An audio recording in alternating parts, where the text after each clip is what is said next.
नमस्कार मित्रमैत्रिणींनो, आज आपण पाहणार आहोत वाळवणातला दुसरा पदार्थ, तो म्हणजे साबुदाण्याचे पळीपापड। आता या साबुदाण्याच्या पळीपापड बनवताना इथे आपल्याला साबुदाणे भिजवायचे नाही किंवा पापड लाटण्याची सुद्धा गरज नाही। तर अशा पद्धतीचे पापड अगदी मस्त खुसखुशीत सुद्धा बनतात आणि खायला म्हणाल ना तर अगदी चवीला असतात।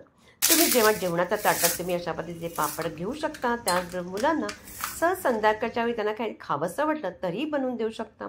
तर अशा पद्धतीचे पापड आपण बनवण्यासाठी तुम्हाला पूर्णपणे आपला व्हिडिओ पाहावा लागेल।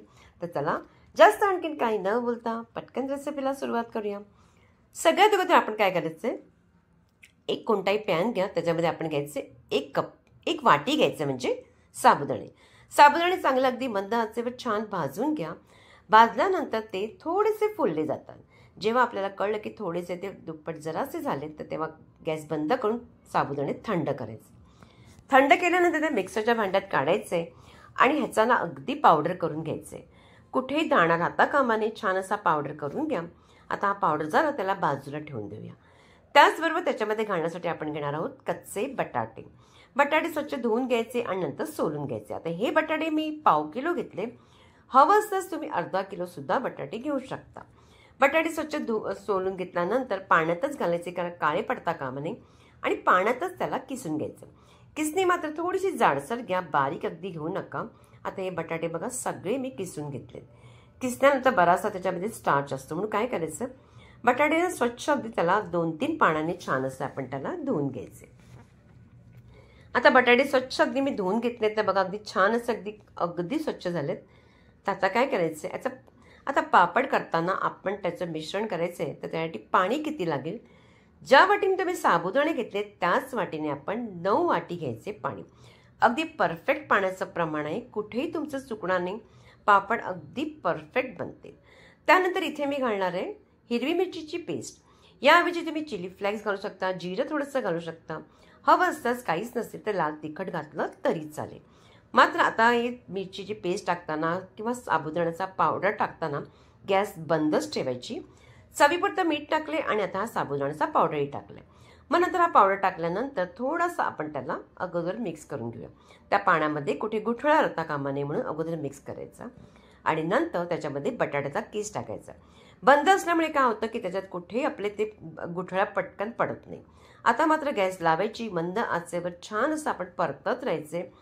अशा पद्धतीने परतल्यानंतर थोडंसं मिश्रण आपलं जवळ येऊ लागेल आणि आपल्याला कसं कळतं की आपलं मिश्रण झालंय, तर काय होतं माहिती आहे का, तेव्हा ते थोडंसं त्याचा रंग बदली होतो आणि अगदी ट्रान्सपरंट असा होतो।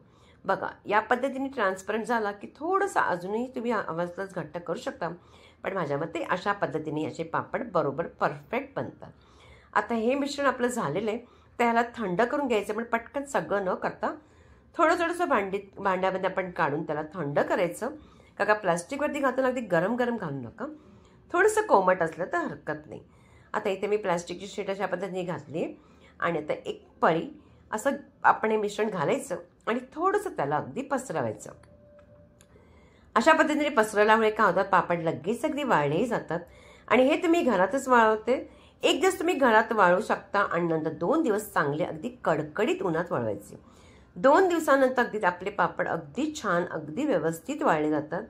आणि बघा मी सगळे अगदी वाळून घेतलेत अगोदर, म्हणजे सगळे अगदी घेतले। आता 2 किंवा 3 दिवसानंतर जितके तुम्ही वाळून घ्याल तितकं काय होईल, वर्षभर हे आपले पापड चांगले टिकून जातील। आता ह्याला मी 2 दिवसानंतर पहा आपले पापड अगदी छान असं अगदी मस्त वाळले गेलेले आहेत, म्हणजे अगदी छान सुकलेत। आणि हे पापड आता आपण थोडेसे तळून तुम्हाला दाखवते की कशा पद्धतीने बनतात। तेल अगदी चांगलं कडकडीत गरम करायचं आणि कडकडीत तेलामध्ये हे पापड अशा पद्धतीने सोडायचे। सोडताच पापड अगदी मस्त फुलू लागतात, अगदी छान बनतात। आणि अशा पद्धतीने पापड बनवायला बघा, बनवताना काही आपल्याला त्रास होत नाही, काही लाटायचं नाही, कुठे साबुदाणे भिजवायचं नाही, झटपट होणारी रेसिपी आहे। तर आपण हे पापड अशा पद्धतीने बाकीचेही, आता दुसरी बॅच टाकली होती, सगळे पापड आता काढून घ्यायचे। पापड मी सगळे काढून घेतलेले आहेत आणि हे पापड आता तुम्हाला अगदी आपले कुरकुरीत आहे की नाही तेही तुम्हाला दाखवते। आवाजावरूनच कळत असेल की किती खुसखुशीत असे आपले पापड मस्त झालेले आहेत। तर ही रेसिपी तुम्हाला कशी वाटली, आवडली का? अगदी आवडली असेल ना तर जास्तीत जास्त लाईक करायचे, प्रत्येकांकडे शेअर करायचे. शॉर्ट व्हिडिओ पाहायला मात्र विसरायचं नाही आणि पुन्हा भेटायचे आपण एका छानशा रेसिपी बरोबर.